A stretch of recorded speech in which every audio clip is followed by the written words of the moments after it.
সুপ্রিয় এসএসসি 25 ব্যাচের ঢাকা বোর্ডের শিক্ষার্থী বন্ধুরা, তোমাদের গণিতের এমসিকিউ সমাধান নিয়ে এসেছে। তো প্রথমে যে এমসিকিউটা সেটা হচ্ছে ফাংশনের, তো এটার আনসার হবে 3। এরপর cos স্কয়ার 0 ডিগ্রি আর মাইনাস n স্কয়ার 0 ডিগ্রি সমান 1 হলে এখানে থিটার মান হবে 0 ডিগ্রি। এরপর এটার আনসার 17, মূলদ সংখ্যার ক্ষেত্রে সেটার আনসার হবে 1 আর 3। তারপর ডি সমান হচ্ছে x, যেন x বিলংস টু n, এটার আনসার হবে 5, 6, 7, 8, 9। এরপর 6 নম্বর যে কোশ্চেনটা, এটার আনসার হবে p প্লাস 1/p, এর মান হচ্ছে 6, p cube minus 1/p cube এর মান হচ্ছে 197.99। এরপর 0.0013 এর সাধারণ লবের পূর্ণবচ্ছেদ 3 বার পি ও কিউ কোণের মান হচ্ছে এখানে 120 ডিগ্রি। তারপরে আর এস এর দৈর্ঘ্য এখানে 9 সেন্টিমিটার। এরপর 2, 10, 5, 1, 0, 7, 3, 4 সংখ্যাগুলোর মধ্যে হচ্ছে 3.5। লব রুট 5 125 এর মান হচ্ছে 6।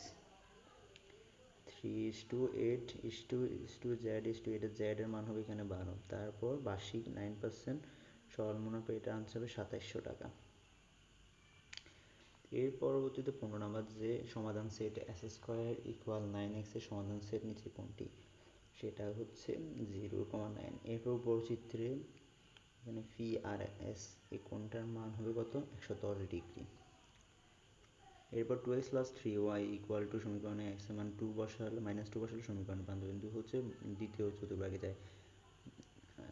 ধারা যে কোশ্চেনটা সেটা সাধারণ অনুপাত হবে 2। এরপরে 5x প্লাস 3y ইকুয়াল হচ্ছে 4, 2x প্লাস 7y ইকুয়াল 9 সমীকরণের জেডটি সামঞ্জস্য এবং পরস্পর অনির্ভরশীল। উপর চিত্রে MAD এর মান হচ্ছে 60 ডিগ্রি। tan x ইকুয়াল 5/2 হলে cos স্কয়ার x এর মান হচ্ছে 4/29। এবার যদি m ইকুয়াল AB 1, 2 হয় এবং n ইকুয়াল 1, 2 হয় তবে এই মানটা হবে পাকা সেট।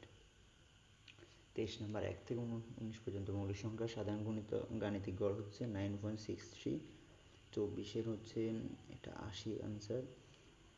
25 লাস্টেরটা। আর রম্বসের প্রতিসাম্য রেখা হচ্ছে দুইটি, একটি বৃত্তের ব্যাস হচ্ছে 12 সেন্টিমিটার হলে পরিসীমা হচ্ছে 37.70 সেন্টিমিটার। একটি দ্রব্য 20% পরিমাণে বিক্রয় করা হলে ক্রয় মূল্য বিক্রয় মূল্য অনুপাত হবে 5:4।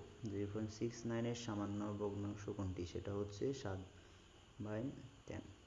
একটি বর্গের গুণন প্রতিসমের মাত্রা হবে 90 ডিগ্রি। তো আশা করি সবার পরীক্ষা ভালো হয়েছে। ভালো থাকো, সুস্থ থাকো আর আমাদের চ্যানেলের সাথে যুক্ত থাকো।